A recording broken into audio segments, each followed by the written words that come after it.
नीतीश कुमार जी ने अगर बिहार में सरकार बनाई है तो अपने काम पर और सोशल इंजीनियरिंग पर। आप जंगल राज वाले को समर्थन देकर के उनके साथ डमरू बजाते रहिए, आप भ्रष्टाचारियों के साथ मटन और बिरयानी खाते रहिए, आप मछली वाले को उप मुख्यमंत्री बनाते रहिए, लेकिन मैं चुनौती देकर कहता हूं आज आपको और पूरी कांग्रेस पार्टी को, हिम्मत है तो भारत में जहां जहां आपको लगता है कि वोट चोरी है ना, तो पहुंचिए और एफआईआर दर्ज कराइए, सुप्रीम कोर्ट का दरवाजा खटखटाइए। दस्तखत करने से भाग रहे हैं। अरे बाप रे, ये तो धोती खोल रहा है। दोस्तों, आज की डिबेट कांग्रेस प्रवक्ता अजय उपाध्याय और भाजपा प्रवक्ता सत्य प्रकाश मिश्रा के बीच होने वाली है। डिबेट में अजय उपाध्याय बिहार में मिली करारी हार का ठीकरा चुनाव आयोग पर फोड़ रहे थे, जिसके बाद भाजपा प्रवक्ता ने कांग्रेस को ऐसा बेनकाब किया कि अजय उपाध्याय की बोलती बंद हो गई। तो दोस्तों, डिबेट बहुत ही शानदार होने वाली है, तो आगे देखिए पूरी डिबेट। भैया करे श्री गणेश। यस स्टार्ट जी, आपके लिए एक स्पेशल ऑफर है। चुनाव के दौरान आप डटे रहे अपनी पार्टी की तरफ से। मैं कुछ भी पूछूंगी, आप बोले अभी भी हम से सवाल पूछ रहे हैं, तो सवाल भी आप ही तय कीजिए, जवाब भी आप ही दीजिए, क्योंकि जनता ने असदुद्दीन ओवैसी की पार्टी को भी मतलब आपके बराबर लाकर खड़ा कर दिया। उनकी 5 सीटें आई हैं, आपकी 6। सवाल भी आज आप ही तय कीजिए अजय जी, जवाब भी आप ही दे लीजिए। कुछ तो आपको समझ में आ रहा होगा कि ये हाल क्यों हो रहा है। देखिए, एक बड़ी अच्छी बात आपने इनसे पूछी है भाई साहब से, ये जवाब देने में थोड़ा सा देर कर दिए। अरे भाई, हमारे यहाँ कहावत है, बाप बेटा पंचायती या 2 रुपए का बैल। तो 2 लोगों की बात आप कर रहे हैं, मोदी जी और नीतीश जी की बात आप कर रहे हैं। बाप बेटा तो कोई और है बीच में 2 रुपए की वाली बात मैं इसलिए कह रहा हूं कि सच तो यह है कि जिसको फिल्म का जो डायरेक्टर है, जो डायरेक्टरशिप किया, ये जो जनादेश है, इसकी पटकथा जिसने लिखी, उसको श्रेय ही नहीं दे रहे हैं। जनादेश का जरूर श्रेय जनता को मिलना चाहिए, लेकिन ज्ञानादेश का भी तो श्रेय ज्ञानेश कुमार जी को मिलना चाहिए। उस पर कोई चर्चा नहीं अभी तक। ऐसी कृतज्ञता की आशा सांसद साहब आपसे नहीं है। आप बहुत मुखर होकर बात करते हैं। भाजपा वालों से मैं नहीं कहूंगा, आपको मैं इतना जरूर श्रेय देता हूं। दूसरी बात, बिहार की जनता को निश्चित तौर पर बधाई। आज 10वीं बार शपथ लिया है नीतीश कुमार जी ने। नीतीश कुमार जी को भी बधाई, और नीतीश कुमार की पार्टी को भी विशेष तौर पर मैं जरूर कहना चाहूंगा कि ध्यान रखना भाई, 5 साल में कहीं फिर से एक बार और शपथ न लेने नीतीश कुमार जी। शपथ कुछ भी लेने में माहिर हैं। ये 10 बार नहीं उन्होंने शपथ ली है। ट्राई कर रहे हैं क्या? शपथ 10 बार जरूर ली है, लेकिन जीत 4 बार ही हुई है। इसलिए मैं कहूंगा कि पूरी मजबूती के साथ जनता ने जो आप पर अपेक्षाएं, आप पर जो आशाएं व्यक्त की है, अपनी जो आशीर्वाद दिया है, तो आप एक मजबूत सरकार बिहार में चलाइएगा, मजबूर सरकार मत चलाइएगा।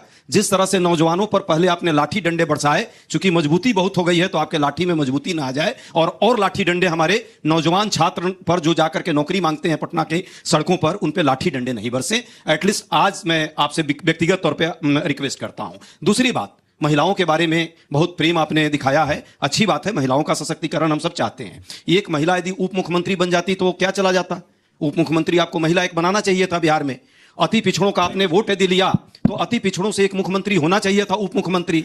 दलित से भी एक मुख्यमंत्री उप मुख्यमंत्री हो जाता तो क्या दिक्कत होती? ये सुखद अनुभव आपको कैसे मिलेगा? नहीं करेंगे। अरे ये सुखद अनुभव आपको कैसे मिलेगा कि आप महिला को उप मुख्यमंत्री बनाए? देखिए,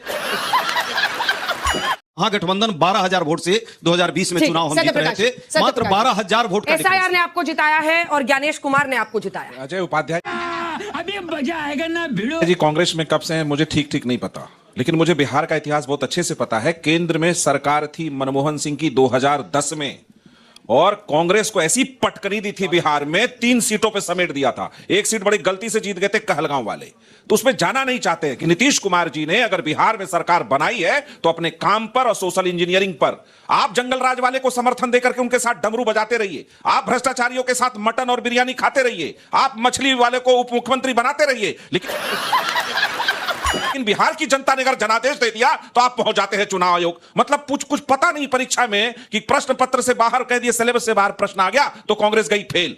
ये जो ईवीएम पे ठीकरा फोड़ने वाले लोग थे, वो अब अपना चेहरा और अपनी हार और अपनी करिश्मा का जादू जो खत्म हो चुका है, उसको छिपा रहे हैं वोट चोरी में। ज्ञानेश कुमार के पास पहुंच रहे हैं। मैं चुनौती देकर कहता हूं आज आपको और पूरी कांग्रेस पार्टी को, हिम्मत है तो भारत में जहां जहां आपको लगता है कि वोट चोरी है ना, तो पहुंचिए और एफआईआर दर्ज कराइए, सुप्रीम कोर्ट का दरवाजा खटखटाइए। दस्तखत करने से भाग रहे हैं। अरे बाप रे, ये तो धोती खोल रहा है। बुलाया नहीं, बुलाया आपको चुनाव आयोग ने, बुलाया, आओ भैया। तुम्हारा कुछ चोरी हो गया है, दस्तखत करके राहुल गांधी जी दे दीजिए, क्या क्या चोरी हो गया है।